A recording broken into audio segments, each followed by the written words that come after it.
أثقالهم وأثقالا مع أثقالهم وليسألن يوم القيامة عما كانوا يفترون. ولقد أرسلنا نوحا إلى قومه فلبث فيهم 1000 سنة إلا 50 عاما فأخذهم الطوفان وهم ظالمون فأنجيناه وأصحاب السفينة وجعلناها آية للعالمين.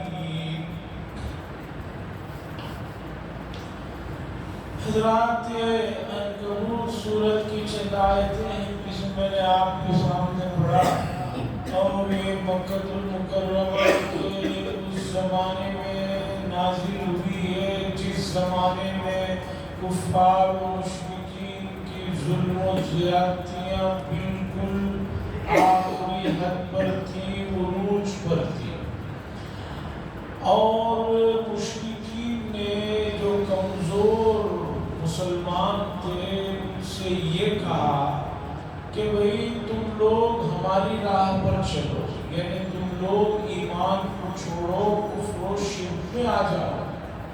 اب رہی بات تمہیں ڈر ہو رہا ہے کہ ایسا کرنا گناہ ہے، تو فکر کرنے کی ضرورت نہیں ہے، قیامت کے دن اس گناہ کا جو بوجھ ہوگا ہم اٹھا لیں گے، تمہارے گناہ کا بوجھ ہم اٹھا لیں گے اور ہم جو ہے تمہارا مسئلہ حل کر دیں۔ اللہ نے اس آیت میں یہ بتائی بات کہ کوئی کسی کا بوجھ نہیں اٹھاتا ہے، ہر آدمی کو اپنا بوجھ اٹھانا ہے، وہ دوسرے کا بوجھ نہیں اٹھاتا۔ وہ یہاں دنیا میں چلتا ہے، گناہ کسی نے کیا، کوئی اور سزا کسی لالچ میں، کسی ڈر میں اپنے سر پر لے لیتا ہے، وہاں ایسے حالات نہیں ہیں۔ اس لیے ان لوگوں کی باتوں کو نہ سنو اور ان کے بہکاوے میں مت آؤ، یہ اللہ تبارک و تعالیٰ فرماتے ہیں۔ اللہ فرماتے ہیں وَلَيَعْلَمَنَّ اللَّهُ الَّذِينَ آمَنُوا، اور اللہ تبارک و تعالیٰ ضرور بھی ضرور جان کر رہیں گے ان لوگوں کو جنہوں نے ایمان لایا جو سچے، اور ان لوگوں کو جو منافقین، جان کر رہیں گے۔ اللہ کو تو ازل سے علم ہے ہی، اللہ کو تو ہر چیز کا علم ہے، جان کر رہیں گے۔ اس کا ترجمہ ابن عباس رضی اللہ تعالیٰ عنہ وغیرہ فرماتے ہیں معلوم لوگوں کو بھی کرا کر رہیں گے۔ عملی طور پر اللہ تبارک و تعالیٰ انسانوں کو ان کے ایک محدود اختیار دے کر چھوڑ دیے ہیں کہ اس محدود اختیار سے وہ ایمان لاتا ہے یا کفر کے راستے پر چلتا ہے، تاکہ کل قیامت کے دن حجت قائم ہونے کے لیے اللہ تعالیٰ نے اختیار بھی دیا۔ انسان بے بس بھی نہیں ہے اور مکمل با اختیار بھی نہیں۔ ایک آدمی ایک جانور اور پتھر کی طرح مجبور اور بے بس بھی نہیں ہے کہ جہاں پڑا ہے وہیں پڑا ہوا ہے، اور نہ اسے اتنا اختیار دیا گیا ہے کہ وہ جو چاہے کرتا پھرے، منمانی کرتا رہے، ایسا بھی نہیں۔ کچھ اختیار اسے دیا گیا ہے، اسی اختیار کو غلط جگہ استعمال کرنے کی تو سزا ہے جہنم۔ اب آپ کہیں گے جب اختیار ہی نہیں ہے اس آدمی کو تو پھر اسے عذاب کیوں دیا جا رہا ہے؟ مجبور ہے، آپ نے اسے ایمان قبول ہی نہیں کرنے دیا یا آپ نے وہ کام کرنے ہی نہیں دیا، تو پھر سزا کس لیے؟ اس لیے مسئلے کو سمجھے کہ انسان مکمل بے بس بھی نہیں ہے اور مکمل اسے اتنا اختیار بھی نہیں ہے کہ وہ جو چاہے کرتا پھرے، درمیان کا قصہ۔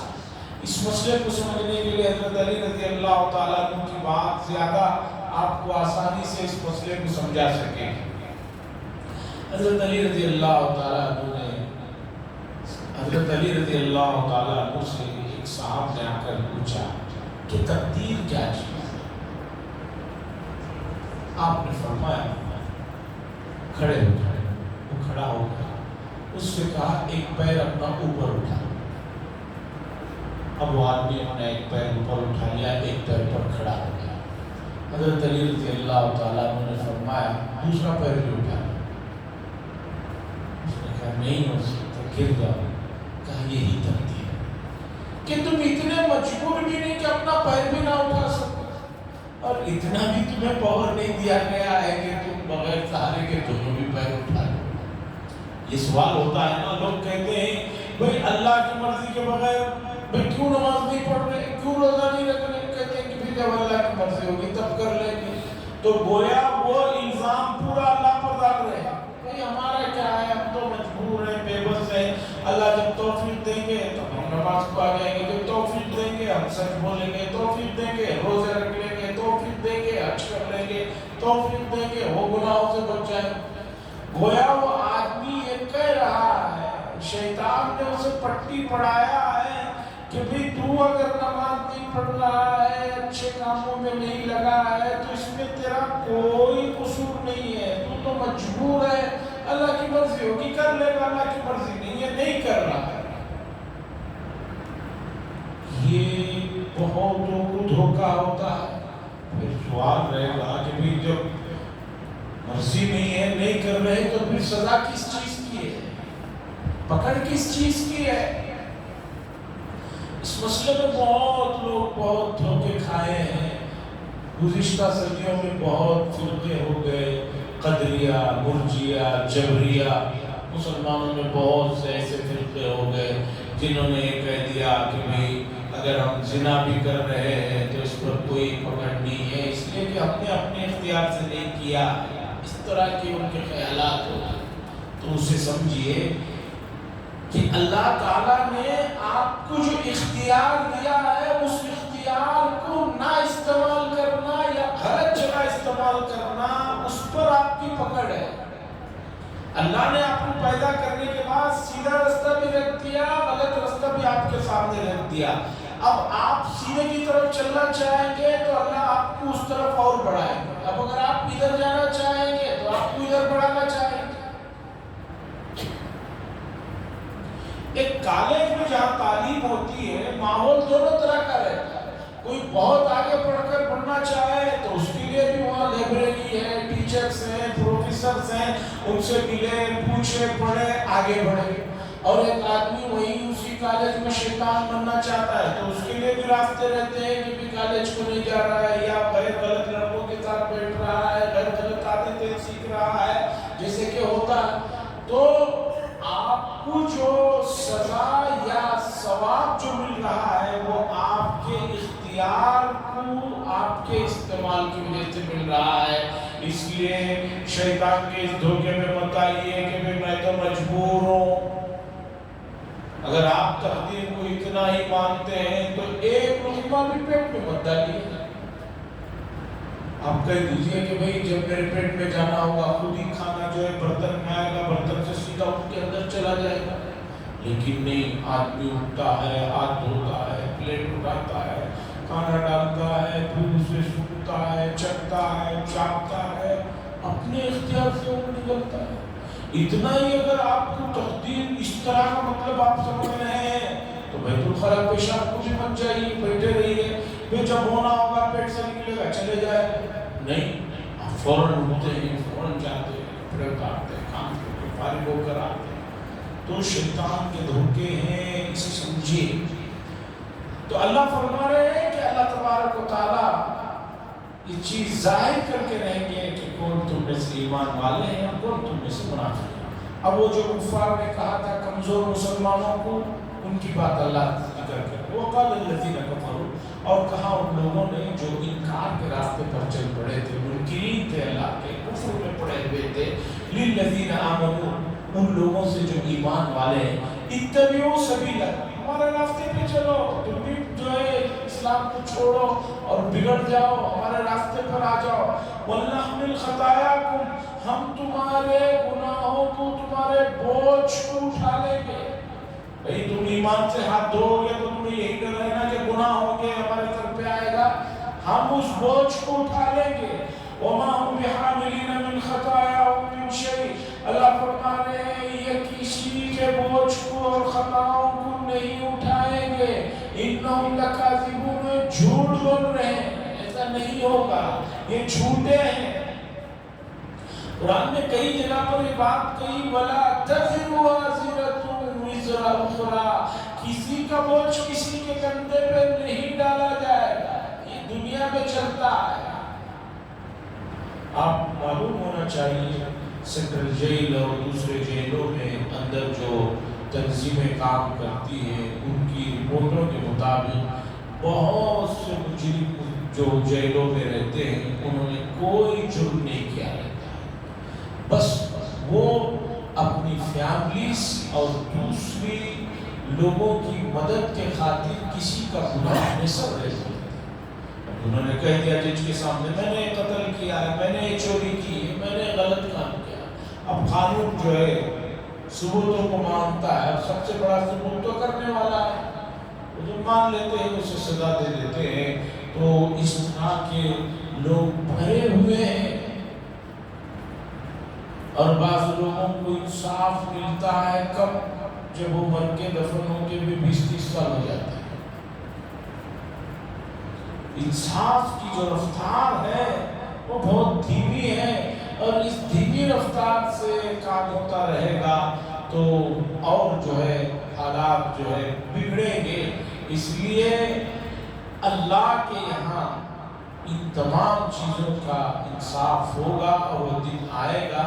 اس لیے دنیا میں کسی کا کسی پر کوئی مسئلہ ہے تو حل کر لیجئے، ورنہ قیامت کے دن وہ مانے نہ مانے اسے اس کا بدلہ مل کر رہے گا۔ حدیث میں یہاں تک آتا ہے قیامت کے دن ایک بکری سینگ والی اسے لایا جائے گا، اور ایک بکری ہوگی جس کے سینگ نہیں ہوں گے اسے لایا جائے گا۔ سینگ والی بکری نے بے سینگ بکری کو دنیا میں مارا تھا، تو بے سینگ بکری کو سینگ دیے جائیں گے۔ وہ سینگ آنے کے بعد وہ اس بکری کو جو اسے دنیا میں مارا تھا اسے مارے گی، پھر اللہ فرمائیں گے تم تو ترابا مٹی ہو جاؤ، حساب کتاب تمہارا ختم۔ اللہ فرماتے ہیں وَلَا يَحْمِلُنَّ أَثْقَالَهُمْ وَأَثْقَالًا مَّعَ أَثْقَالِهِمْ، اور یہ لوگ ضرور بھی ضرور ان کے بوجھ کو اٹھائیں گے، اور کچھ ایکسٹرا بوجھ بھی یہ لوگ اٹھائیں گے۔ جو لوگ خود دوسروں کو گمراہ کرتے ہیں وہ اپنا گناہ تو اٹھائیں گے ہی، ان کے گناہ کا بھی ان کے گناہ پہ لگانے کی وجہ سے اس کا بھی بوجھ ان کے سر پہ آئے۔ ایک آدمی ایک اچھا کام کرتا ہے تو اسے ثواب ملتا ہے، لیکن اس سے جو لوگ اور کرتے ہیں ان کے نیکیوں کا ثواب ان کو بھی ملے گا، اسے بھی ملے گا۔ اور جو آدمی کوئی برا کام ایجاد کرتا ہے تو برا کام کرنے کا وہ بعد بھی رہے گا، بعد میں جتنے لوگ آ کے اس برائی کو کریں گے اس کا بھی ایکسٹرا ان کو وبال ملے گا۔ ابن عباس رضی اللہ تعالیٰ عنہ فرماتے ہیں دنیا میں پہلا قتل قابیل نے کیا تھا، اب قیامت تک جتنے بھی قتل ہوں گے تو قاتل کو تو گناہ ملے گا ہی، اتنا ہی گناہ قابیل کے نام اعمال میں بھی جائے گا۔ یہ مطلب نہیں ہے کہ ان پر جو اور بوجھ ڈالا جا رہا ہے وہ ان کے ڈال دینے کی وجہ سے جنہوں نے گناہ کیا ہے ان کو چھوڑ دیا جائے گا، نہیں، ان کو تو ملے گا ہی، لیکن اس کا حصہ ان کو بھی ملے گا کہ انہوں نے جو ہے وہ غلط طریقے اور غلط راہوں کا ایجاد کیا تھا۔ وَلَا يُسْأَلُنَّ يَوْمَ الْقِيَامَةِ عَمَّا كَانُوا يَفْتَرُونَ، اور ضرور بھی ضرور قیامت کے دن ان سے پوچھا جائے گا جو کچھ انہوں نے افترا کیا ہے، جو کچھ انہوں نے دروغ کہا ہے، اس کے بارے میں پوچھا جائے گا۔ اب اس کے بعد اللہ تبارک و تعالیٰ نوح علیہ السلام کا واقعہ ذکر فرما رہے ہیں، ان کی محنت، ان کی جستجو کو ذکر کر رہے ہیں۔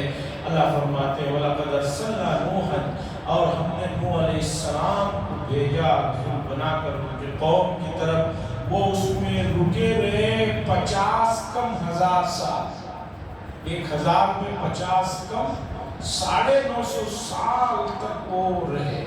پہلے انبیاء کی عمریں بھی بہت لمبی تھی اور ان کا قد بھی بہت لمبا تھا۔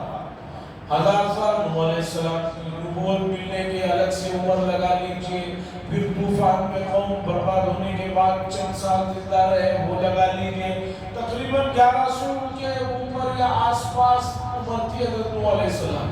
آدم علیہ السلام کی بھی 1000 سے زیادہ عمر تھی، اور قد بھی لمبے ہوتے تھے۔ حضرت آدم علیہ السلام کا قد 60 ہاتھ تھا، 60 ذراع، اسے ذراع کہتے ہیں یہاں سے یہاں تک، یعنی 60 ہاتھ لمبے تھے حضرت آدم علیہ السلام۔ اس کے بعد لوگوں کا قد بھی چھوٹا ہوتا چلا گیا اور عمریں بھی کم ہوتی چلے گئے،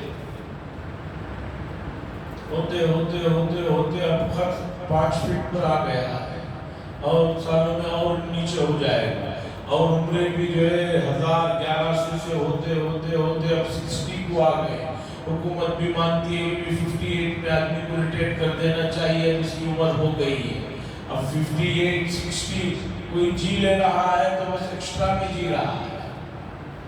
اور گزشتہ تو چند مہینوں میں ہارٹ اٹیک کے جو کیسز آ رہے ہیں اتنے زیادہ ہیں، 40 سال کا آدمی، 42 سال کا آدمی، 38 سال کا آدمی، 35 سال کا آدمی، تو عمریں بھی کم ہوتی جا رہی ہیں اور جو ہے قد بھی چھوٹا ہوتا چلا جا رہا ہے۔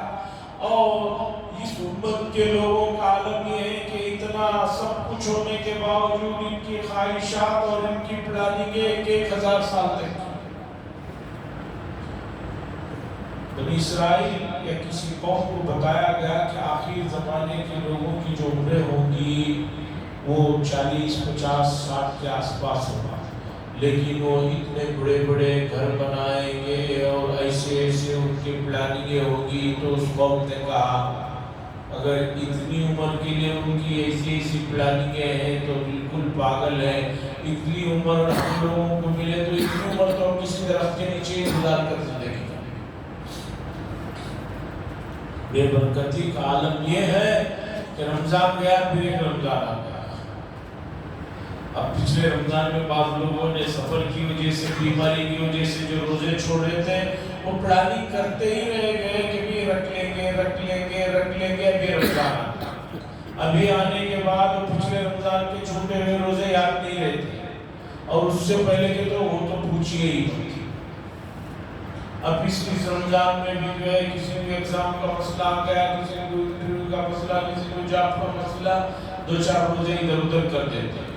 پھر یہ سنتے نہیں کہ فوراً رمضان کے بعد رکھ لیں، وہ رمضان جا کر پھر یہ رمضان آ جاتا ہے نہیں۔ اسی طرح گھروں میں خواتین جن کے 5-7 روزے یقیناً رمضان میں چھوٹ جاتی ہیں، وہ سوچتے ہیں کہ بھی رمضان کے بعد کر لیں گی، لیکن میری ماں بہنیں اس چیز کی طرف نہیں توجہ دیتی، ان کی قضا کرنا ہے۔ اپنا گھر والے ان لوگوں کو یاد دلاتے ہیں کہ بھی تمہیں روزے رکھنا ہے، پھر ایک نیا سال آ جاتا ہے، اور اسی طرح ہوتے ہوتے زندگی ختم ہوتی ہے، انتقال ہو جاتا ہے۔ انتقال کے بعد 2-3 دن تک رونا دھونا، 2-3 دن بھی زیادہ کہہ رہا ہوں، اب تو کوئی رونے دھونے کا سسٹم ہی نہیں رہا۔ اس کے بعد جو ہے بھائی ان کے لیے کچھ کیا جائے، ہاں کرتی ہے نا۔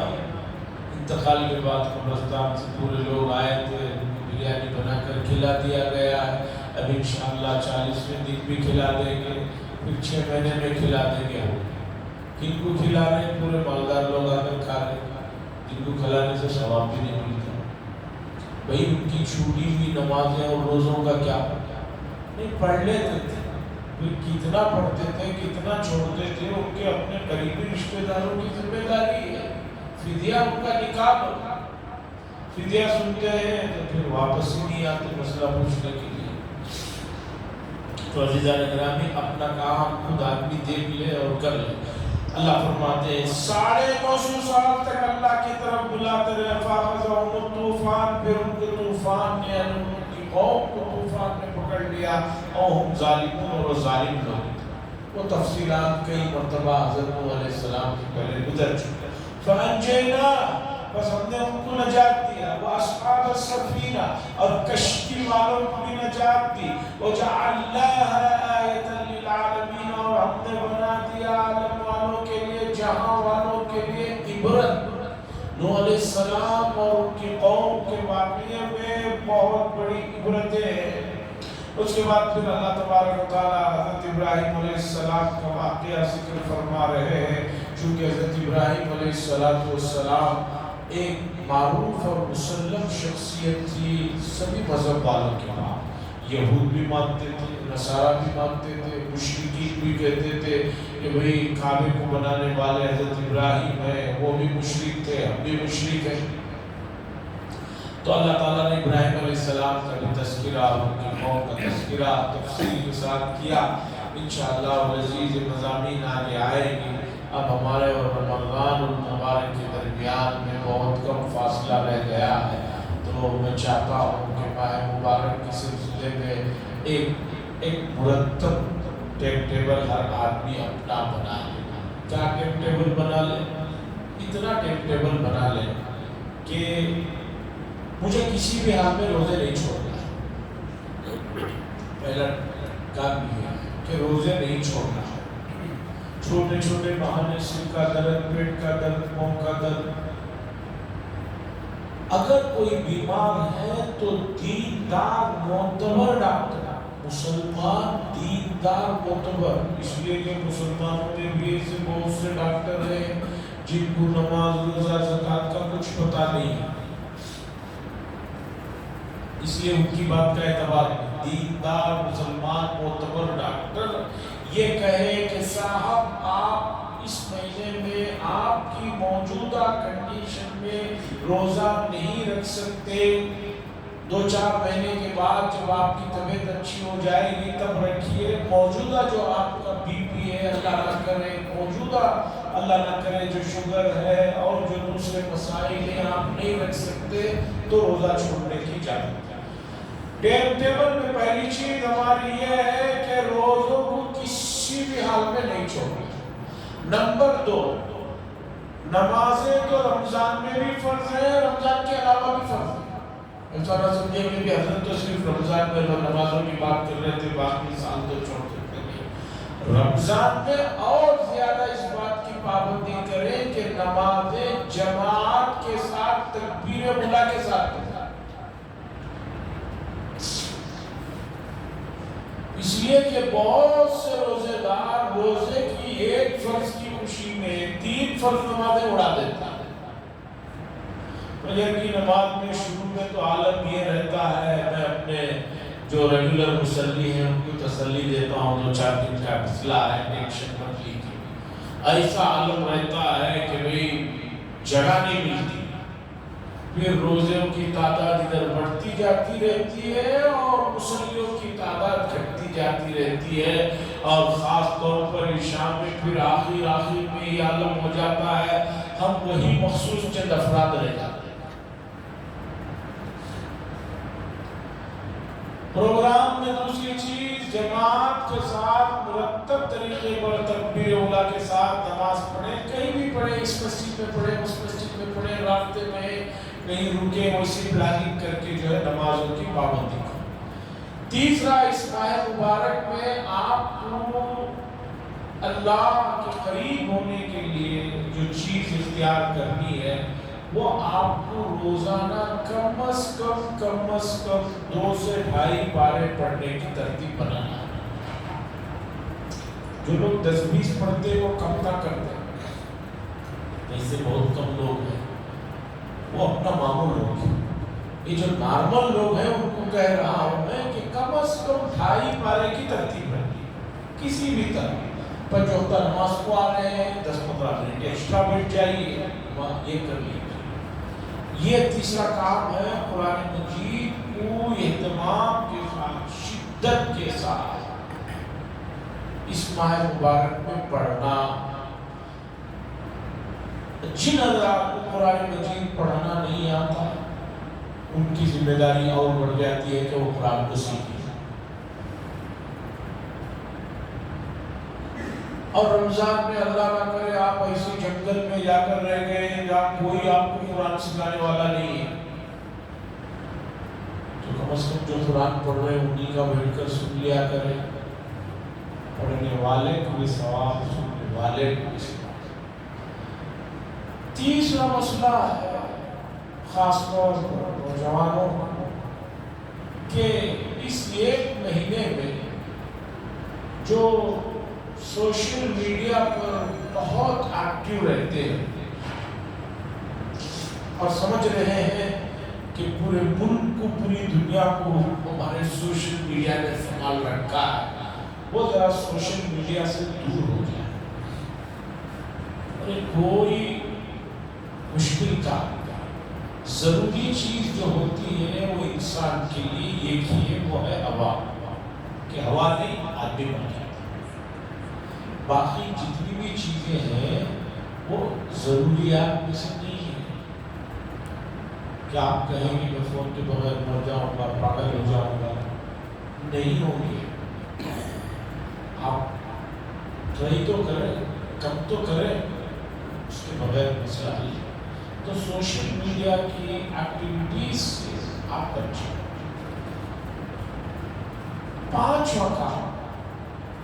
کام تو بہت ہے، لیکن میں بہت چھوٹا سا نسخہ دے رہا ہوں۔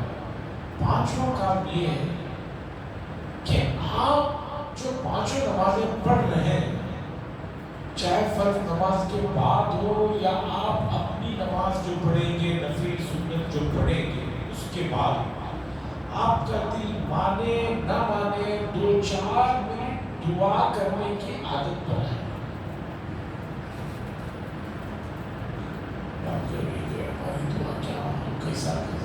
آپ کو جو لینگویج آتی ہے وہ رکھتے ہیں۔ اتنا کرنا ہے کہ اللہ آپ بہت بڑے ہیں، آپ شہنشاہ ہیں، اور آپ ایسے ہیں، رحمان ہیں، رحیم ہیں، کریم ہیں۔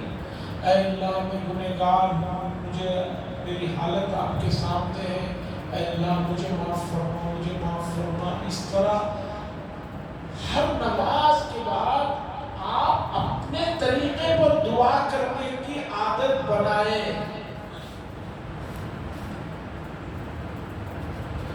جب تک اپنے طور پر دعا کی عادت نہیں بنائیں گے، آپ کا تعلق رب سے مضبوط نہیں ہو پائے گا۔ آپ اپنے طور پر 2-4 منٹ جو مانگیں گے، اپنی غلطیوں کا اعتراف کر کے اللہ کے سامنے اپنی بات رکھیں گے، اس سے جو نزدیکیاں آپ کے اور رب کے درمیان میں آئے گی، یقین مانیے اس کا آپ اندازہ محسوس کریں گے بہت جلد۔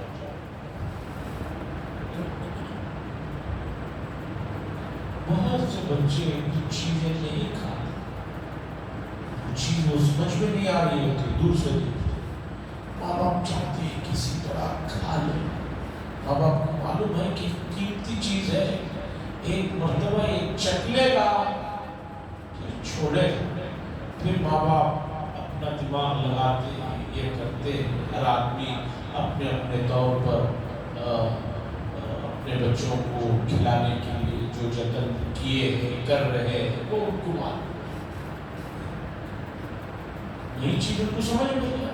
میں ایسے موقع پر ایسے بچوں کے سامنے یہ جتن کرتا ہوں، چیز رکھتا ہوں اور کہتا ہوں کہ بھئی کوئی نہ مانگے، کسی کو نہیں دوں گا، صرف میں کھاؤں گا، صرف میں کھاؤں گا، صرف میں کھاؤں گا۔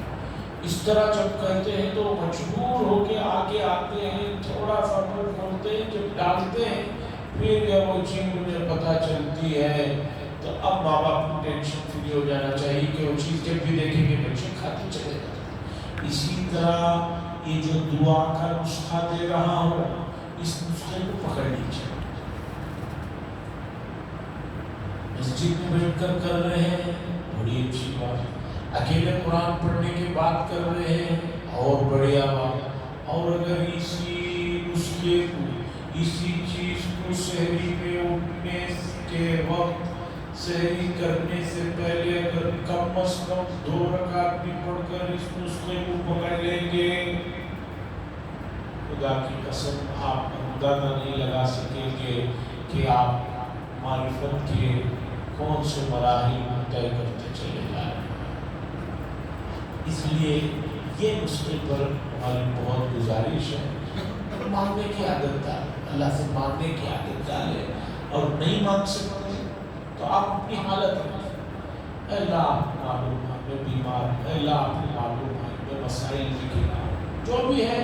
جیسے کسی ایک بڑے آدمی کے سامنے جا کر آپ اپنی درخواست کر رہے ہیں، سب سے بڑے تو اللہ ہے، ان کے سامنے آپ کی اپنی لینگویج میں رکھیے۔ یہ ایک عادت بنا لیجئے۔ 5 چیزیں میں نے دیا ہے، روزے ہیں، نماز جماعت کے ساتھ پابندی کے ساتھ ادا کرنا ہے۔ نمبر 3 کچھ بھی ہو جائے قرآن مجید پڑھتے رہنا ہے ماہ مبارک میں۔ نمبر 4 سوشل میڈیا سے ذرا دور ہو جائیں. آپ کے بغیر بھی انشاءاللہ ملک چلتا رہے گا. واٹس ایپ بھی چلتا رہے گا, فیس بک بھی, ٹویٹر بھی, سب چلتے رہے گے. ایسے کوئی آپ نہیں ہے کہ آپ ہٹ گئے تو پورا ملک ہی رک جائے. اور پلیز رمضان کی خبروں کو ادھر سے ادھر پہنچا کر بھی اگر سمجھ رہے ہیں کہ ثواب ملے گا, کچھ ملنے والا ہے. جب ہے ہی نہیں نہ آیت ہے نہ حدیث ہے, کیوں پہنچا کر آپ کو نہ پڑا. نمبر 5, دعائیں مانگنے کا معمول بنا لیجیے. ان گزارشات کے ساتھ میں اپنی بات ختم کرتا ہوں. درخواست کرتا ہوں کہ اللہ تعالیٰ ہم سب کو بہت زیادہ اس ماہ مبارک کی برکتیں, سعادتیں نصیب فرمائے. جو کچھ اللہ والوں نے اس مہینے میں اعمال کیے, ہمیں بھی ان اعمال میں لگنے کی توفیق نصیب فرمائے. اور کہنے سے زیادہ, سننے سے زیادہ کہنے والا بھی محتاج ہے. اللہ تبارک و تعالیٰ بھی ان تمام چیزوں کو پابندی کے ساتھ ادا کرنے کی توفیق نصیب فرمائے. وآخر دعوانا الحمدللہ رب العالمین. لگا الحمد شکریہ. اللہم صلی علی سیدنا شفیعنا نبینا حبیبنا مولانا محمد بارک وسلم. اللہم انت السلام والسلام تبارک ذا الجلال والإکرام. ربنا تقبل منا وكان صالحا وصالح لنا ما كان قاصدا. صلی اللہ تعالی وسلم علی محمد وعلى آلہ وصحبہ اجمعین.